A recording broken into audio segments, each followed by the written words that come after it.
여러분 안녕하세요. 오늘은 6월 11일 금요일입니다. 이 금요일 아침에도 우리가 하나님 말씀과 같이 이 하루를 시작하려고 이 자리에 있는데요. 오늘도 말씀을 읽으시면서 하나님의 뜻을 헤아리시고 또 기도 가운데 하나님과 함께 시작하는 오늘 이 시간 되시기를 바랍니다. 그러면 먼저 말씀을 나누기에 앞서서 주님께 우리의 마음을 드리는 시간을 1분 정도 기도하면서 갖도록 하겠습니다. 기도하겠습니다.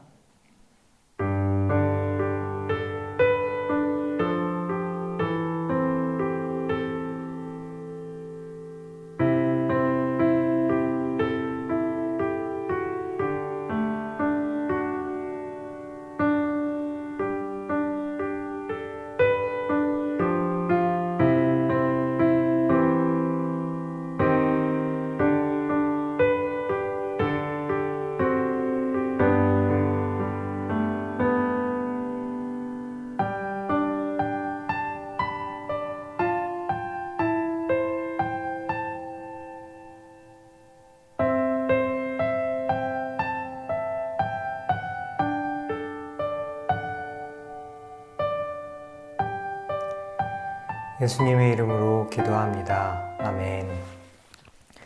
네, 여러분, 오늘 우리에게 주신 말씀은 창세기 44장 1절에서 13절까지의 말씀입니다. 창세기 44장 1절에서 13절까지의 말씀입니다. 제가 가진 성경책으로는 구약 69쪽에 있네요. 네, 그러면 창세기 44장 1절에서 13절까지의 말씀을 제가 읽도록 하겠습니다. 요셉이 그의 집 청지기에게 명하여 이르되 양식을 각자의 자루에 운반할 수 있을 만큼 채우고 각자의 돈을 그 자루에 넣고 또 네 잔 곧 은잔을 그 청년의 자루 아귀에 넣고 그 양식값 돈도 함께 넣으라 하매 그가 요셉의 명령대로 하고 아침이 밝을 때에 사람들과 그들의 나귀를 보내니라. 그들이 성읍에서 나가 멀리 가기 전에 요셉이 청지기에게 이르되 일어나 그 사람들의 뒤를 따라가서 그들에게 이르기를 너희가 어찌하여 선을 악으로 갚느냐. 이것은 내 주인이 가지고 마시며 늘 점치는 데에 쓰는 것이 아니냐. 너희가 이같이 하니 악하도다 하라. 청지기가 그들에게 따라가서 그대로 말하니 그들이 그에게 대답하되 내 주여 어찌 이렇게 말씀하시나이까. 당신의 종들이 이런 일은 결단코 아니하나이다. 우리 자루에 있던 돈도 우리가 가나안 땅에서부터 당신에게로 가져왔거늘 우리가 어찌 당신의 주인의 집에서 은금을 도둑질하리이까.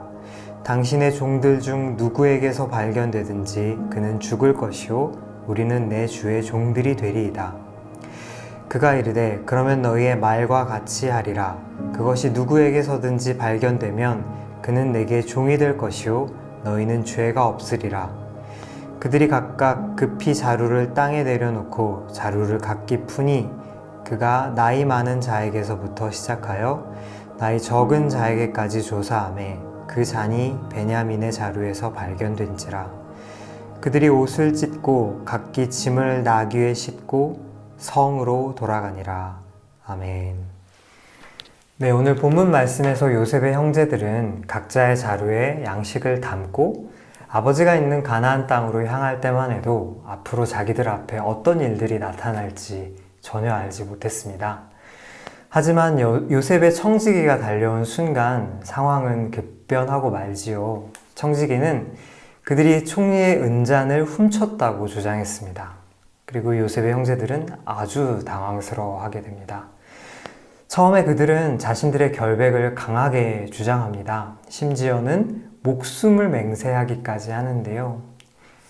그리고 나서 청지기가 자루를 조사한 순간 나이가 많은 자부터 나이가 어린 자까지 자루를 하나씩 살펴본 순간 요셉의 형제들은 큰일을 마주합니다. 바로 베냐민의 자루에서 은잔이 발견된 것입니다. 그것을 보면서 요셉의 형들은 옷을 찢습니다. 네. 우리가 이 행위를 창세기의 다른 본문 가운데서도 이미 본 적이 있는데요. 먼저는 르우벤을 떠올려 볼 수 있겠죠. 르우벤이 요셉을 팔아넘긴 그 동생들의 모습을 뒤늦게 돌아와서 발견한 순간 옷을 찢습니다. 사실은 르우벤은 다시 요셉을 꺼내서 아버지에게 데려가려고 했기 때문이죠. 그리고 이 요셉을 팔아넘긴 형들의 잔꾀로 인해서 야곱이 요셉의 피 묻은 채색 옷을 본 순간 야곱 역시도 자기 옷을 찢는 모습을 보여주는데요. 이렇게 성경에서 자신의 옷을 찢는다는 것은 말로 표현할 수 없는 슬픔과 애통하는 마음을 드러낼 때 나타나는 행동이라고 할 수 있습니다. 요셉의 형들은 아버지 앞에서 막내 베냐민을 지키겠다고 맹세했습니다. 하지만 이제 그렇게 될 수 없는 상황이 된 것이죠. 그래서 이렇게 옷을 찢었던 것이 아닌가 생각해 봅니다. 여러분, 물론 이 일은 요셉의 의도에 따라서 일어난 것입니다. 따라서 오늘날 본문을 읽고 있는 독자들은 베냐민의 미래에 대해서 그렇게 큰 걱정은 되지 않는다 할 수 있겠는데요. 요셉의 형들은 사정이 아주 달랐습니다. 그들은 베냐민을 둘러싼 위기 상황이 일어날 때마다 어쩔 줄 몰라 하는 모습을 보여주고 있지요. 그들은 오래전에 자신들이 팔아넘긴 요셉을 떠올리지 않을 수 없었을 것입니다. 그럼에도 불구하고 요셉의 형들은 오랜 시간 끝까지 아버지 야곱을 속여왔습니다. 그리고 자기들이 저질렀던 잘못에 대해서 스스로 책임지고 해결하려는 노력은 하지 않았습니다. 그리고 이제 그들은 요셉의 속임수 앞에서 감당하기 어려운 고통을 되돌려 받고 있습니다. 물론 하나님께서는 이 모든 상황을 이끌어 가시면서 이 모든 일들 가운데 자신의 계획을 이루어가고 계신다라고 볼 수 있겠지요. 하지만 요셉의 형들은 자신들이 저지른 잘못을 어떤 식으로든 책임져야 했습니다. 그리고 그 잘못 앞에 자신들이 저질렀던 그 잘못을 다시 되돌려받는 고통 가운데 처해 있다고 할 수 있겠습니다. 이런 모습은 우리에게 참 많은 것을 생각하게 하는데요. 무엇보다도 우리가 잘못 저지르고 우리가 함부로 행했던 것들에 대해서 반드시 책임져야겠구나. 그것을 그냥 묻어둔다고 해서 저절로 해결되는 것은 아니구나 라는 생각을 하게 하는 것 같습니다. 그러면 오늘 본문 말씀을 돌이켜보면서 하루를 위한 기도를 같이 드리실 텐데요. 첫 번째로는 주님, 우리가 잘못한 일들을 묻어두는 자가 되지 않게 하소서, 그 일들을 직면하고 책임지는 자가 되게 하소서 기도하시겠습니다. 그리고 두 번째로는 한국 교회사에는 잘못을 감추고 진실을 외면하고 감추어왔던 일들이 적지 않은데요. 이제는 한국 교회가 역사 앞에 부끄럽지 않은 교회가 되게 하소서라고 기도하시겠습니다.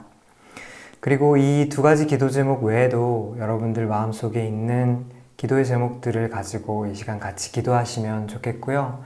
특별히 우리 교회 가운데 병환 중에 계신 분들, 투병 생활하고 계신 교우들을 위해서 이 시간 같이 기도해 주시면 좋겠습니다. 그러면 오늘 하루 이제 또 기도로 시작하도록 하겠습니다. 주님과 함께 침묵 가운데 혹은 또 소리내어서 기도하는 가운데 이 하루를 시작하시기를 바랍니다. 기도하겠습니다.